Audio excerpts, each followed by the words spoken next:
दुनिया में इबादतें रियाजतें करने के बाद वलायत मिलती है, वो एक अलग पहलू है, लेकिन आप तो मादरजाद वली हैं। अच्छा, एक अहम चीज मैं अर्ज कर दूं कि अच्छा, आप सब लोग जानते हैं कि आप पैदाइशी वली हैं, क्लियर है। बल्कि आपसे भी पूछा गया, अच्छा यही सवाल हुजूर से हुआ था, एक हदीस शरीफ में भी है कि हुजूर से पूछा गया कि या रसूल अल्लाह, आपको कैसे पता चला कि आप नबी हैं? तो वो बड़ी लंबी हदीस है कि हुजूर ने क्या इरशाद फरमाया, और यही सवाल सरकार बड़े पीर से हुआ कि आपको कैसे मालूम हुआ कि आप अल्लाह के वली हैं?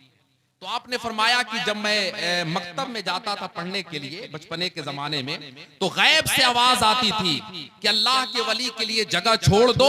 उसको सारे मकतब वाले सुनते थे, मैं समझ गया कि नारे तकबीर, नारे रिसालत, अज़मते गौसे आज़म, फैज़ाने गौसे आज़म, गौसुल वरा कॉन्फ्रेंस, नौजवानाने मखदूम कमेटी।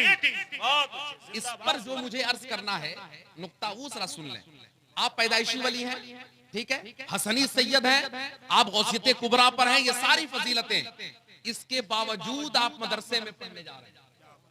और आज का बाबा पढ़ा कुछ नहीं, 14 अंगूठी पहन लिया और कहता है कि डायरेक्ट मिला है।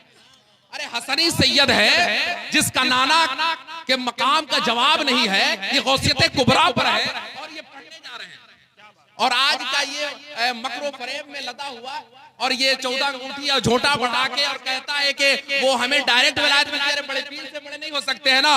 जब इतना बड़ा शख्स मकतब में जा रहा है और वो अपने अमल से बता रहे हैं कि दरस्तुल इल्म हत्ता सिरतु कुतबा वनिलतु साद मिन मौलल मवाली, कि मैं इल्म हासिल करते करते मकाम कुतबियत पर फायज हुआ। नारे तकबीर, नारे रिसालत, इसलिए शहंशाहे तरन्नुम हज़रत इकबाल अशरफी आप अच्छा 1-2 साल नहीं, तशरीफ लाएं, 1-2 साल नहीं, आप देखें कि 91 बरस की उम्र पाक है आपकी, जल्दी जल्दी में देख लें, 91 बरस, 470 हिजरी में आपकी विलादत है और 561 में साल है, 91 बरस की उम्र आपने पाई है, जिसमें तकरीबन 50 साल आपकी तालीमी दुनिया है, 18 साल मदरसे में और 32 से 33 साल मशाइख की खिदमत में, मशाइख की खिदमत में मारिफत का इल्म हासिल करते रहे, 50 साल से 91, 41 साल दर्सो तदरीस में। जो पैदाइशी वली है उसका रब्त पढ़ने पढ़ाने से इतना ज्यादा है, और आज का ये बाबा जानता कुछ नहीं है और कहता है कि सब इसको इल्म होगा। सरकार बड़े पीर अपने अमल से उसका खंडन कर रहे हैं कि नहीं, बगैर इल्म के अल्लाह की मारिफत नहीं, वरना अगर इसकी जरूरत नहीं होती तो बड़े पीर को जरूरत नहीं थी, वो क्यों गए मदरसे में? वो तो पैदाइशी वली है, लेकिन जाकर आपने ये बता दिया कि नहीं, इल्म हासिल करना जरूरी है, मैं पैदाइशी वली हूं, उसके बावजूद पढ़ने जा रहा हूं। और आपने 18 बरस ना मकतब में तालीम, मदरसे में तालीम ली, 33 बरस मशाइख की खिदमत में रहे, और 40 साल आपका वो जमाना है जिसमें तरसो तदरीस, और आप 1-2 सब्जेक्ट नहीं बल्कि तारीख में है कि फजर से जुहर तक 21 सब्जेक्ट पढ़ाते थे। पूरी दुनिया में पूरे रुए जमीन पर कोई प्रोफेसर हो, तो मेरे इल्म में तो नहीं है, अगर किसी के इल्म में हो तो बता दे। प्रोफेसरों की तो घंटियां भी रोजाना नहीं होती हैं, उनको तो हफ्ते में घंटी मिलती है। 21 सब्जेक्ट रोजाना पढ़ाते जुहर तक, फिर दरसे कुरान, दरसे हदीस, और इशा की वजू से फजर की नमाज 40 बरस हो रही है।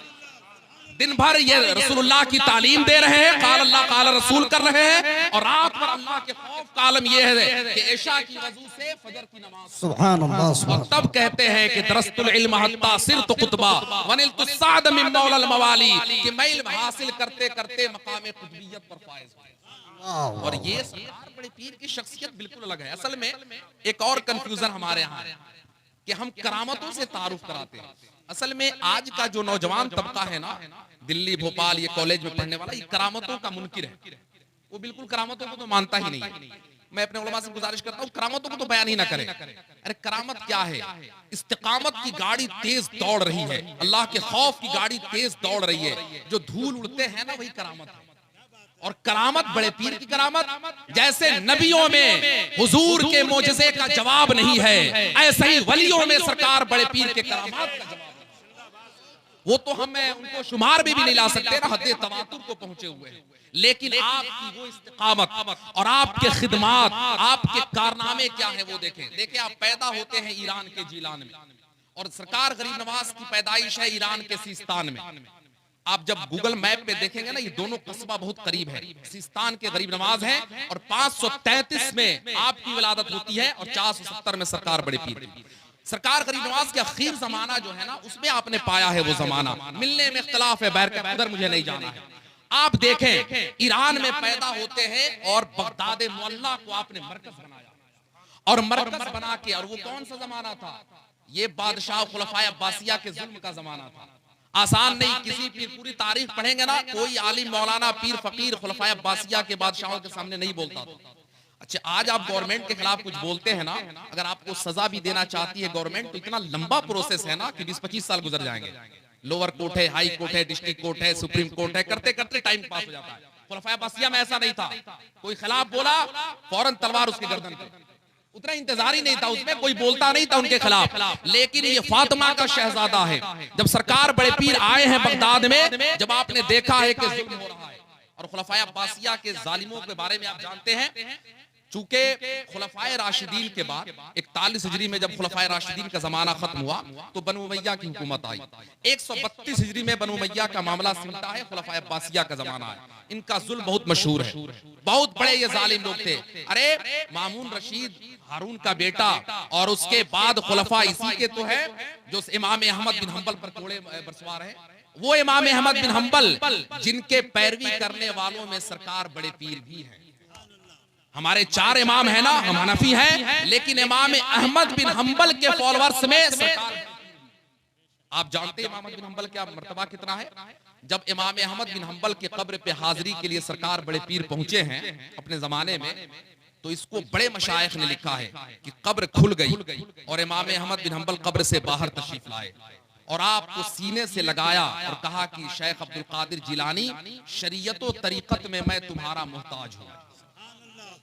आला हज़रत ने लिखा है कि ऐनु शरीयतिल कुबरा पर थे, बड़े पीर साहब उस मनसब पर है कि उस पे पहुंच के बंदा पैरवी नहीं करता है, अपनी पैरवी करता है। इसके बावजूद आप अपने को जिंदगी भर हंबली कहते रहे और चारों मसलक पे आपने फतवा दिया है। इस शख्सियत पर, इस हैसियत पर, गौसियत कुबरा पर, उस पर जमाने में एक ही शख्स होता है। सरकार से आला हज़रत ने लिखा है कि गौसियत कुबरा पर आप कब फायज हुए? सरकार इमाम हसन के बाद इमाम हसन अस्करी हुए, और इमाम हसन अस्करी के बाद सरकार बड़े पीर हैं। और कब तक हैं? जब तक इमाम महदी नहीं आ जाते हैं। इमाम महदी आएंगे वो गौसियत कुबरा पर होंगे। यानी अब जमाने में किसी को वलायत दी जाएगी, उसको सरकार बड़े पीर के हाथ ही से वलायत दी जाएगी। आपके दस्ते पाक से वलायत का जोड़ा पहनाया जाएगा। इसी को आला हजरत फरमाते हैं, जो वली कब्ल थे या बाद हुए या होंगे, सब रखते हैं अदब दिल में।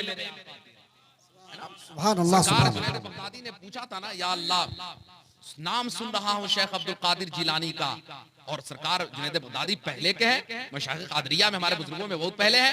तो आपने पूछा कि उनका क्या मकाम है तेरी बारगाह में, मेरा क्या मकाम है? जवाब मिला कि तुम सब आशिक हो, वो माशूक होगा। तुम मुहिब हो, वो महबूब है। और उसकी शान ये है कि जिसको भी वलायत दी जाएगी उसी के वलायत दी जाएगी। ये सरकार रूहानी दुनिया के तो वो ताजदार हैं, उस सल्तनत पे हैं, तो खैर वो तो हम बयान भी नहीं कर सकते हैं, बस उनका नाम ले रहे हैं, उनके नाम से बरकतें हासिल कर रहे हैं। हजरत मरहूम हसन नवाज साहब बड़ा अच्छा एक शेर पढ़ते थे, वो बड़ा कैफ मुझे दिलाता था, आपने सुना होगा उनसे कि गरीबी पर अमीरी का लिबादा डाल देते हैं, मेरे गौसुल वरा ऐसी करामत रोज करते हैं।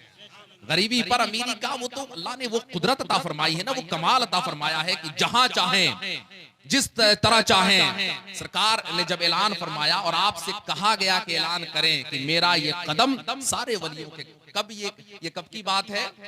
ये वहां से कनेक्शन है कि जब हुजूर मेराज में तशरीफ ले जा रहे थे। ये आखिरी बात सुन लें, सरकार से आला हजरत ने लिखा है कि सरकार जब सिदरा से आगे बढ़े तो हुजूर मेराज में जब तशरीफ ले गए ना, तो 5 सवारियों पे, पहले बुराक पे आप मस्जिद हराम से बैतुल मुकद्दस और नूर की सीढ़ियों पे आप पहुंचे हैं पहले आसमान पे, फिर फरिश्तों के पर पे 7वें आसमान तक, 7वें से जिब्रील के पर से सिदरा पे, और सिदरा से रफ़रफ़ पे।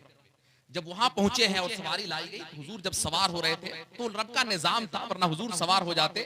जब अर्श को क्रॉस कर गए तो सवारी क्या चीज है, लेकिन सवार जब हो रहे थे तो आलम अरवाह से सरकार बड़े पीर के रूह को हाजिर किया गया कि आप आए और अपने नाना के कदम को अपने गर्दन पे कबूल कर लें।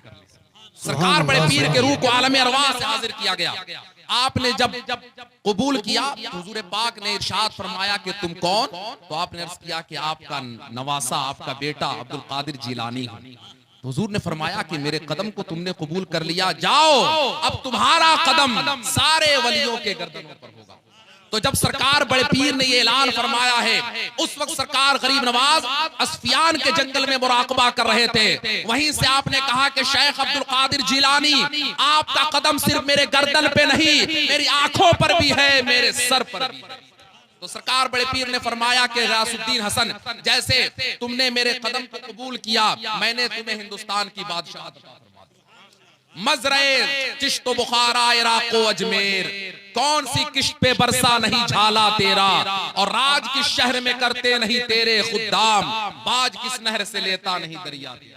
ये तो रूहानी दुनिया है। दुनियावी तौर पे आपने जो खिदमत अंजाम दी हैं, जैसे खुलफाए अब्बासिया के जुल्म के सामने, आपको मालूम है कि जब बादशाहों के खिलाफ कोई बोलना शुरू करता है तो बादशाह उसको कंट्रोल करने के लिए दो चीजें इस्तेमाल करते हैं। या तो एक उसकी आवाज को दबाने के लिए दबदबा करते हैं कि जैसे दबा दो तो ये तो फातिमा का शहजादा है, दबदबा तो यहाँ असर करेगा नहीं, या तो पैसे से खरीद लेते हैं। अब खुलफाए अब्बासिया के तकरीबन 37 बादशाह गुजरे, सेकंड लास्ट बादशाह था। ये अशरफियों की थैली लेकर पहुंचा कि हुजूर ये नजराना है, कबूल कर लें। अपने अल्फाज में जो भी कहा होगा हजरत ने लिए, और लेने के बाद अशरफियों की थैली को आपने निचोड़ना शुरू किया। जब आप निचोड़ते तो खून के कतरे टपकते। अब बादशाह कांप गया। हजरत ने फरमाया कि गरीबों का खून चूसकर अब्दुल कादिर को नजराने पेश करता है, लेके वापस हो जा, वरना इतना निचोड़ूंगा कि तेरे जुल्म का खून बहते बहते तेरे दिल तक। तो खुलफाए अब्बासिया के जालिमों के सामने उनकी आंखों में आंखें डालकर बात करने की जुर्रत ये फातिमा के शहजादे और हसनी सैयदना शेख अब्दुल कादिर जिलानी की। और सरकार सुल्तान सलाहुद्दीन अय्यूबी की फौज जब जा रही थी फलस्तीन पर, उसमें अक्सर जो फौज में है वो सरकार बड़े पीर के तलामी, यानी आपने दरसगाह में जहां काम किया है, आपने कुरान और हदीस का इल्म दिया है, वहीं इस्लाम की हिफाजत का भी इल्म आपने।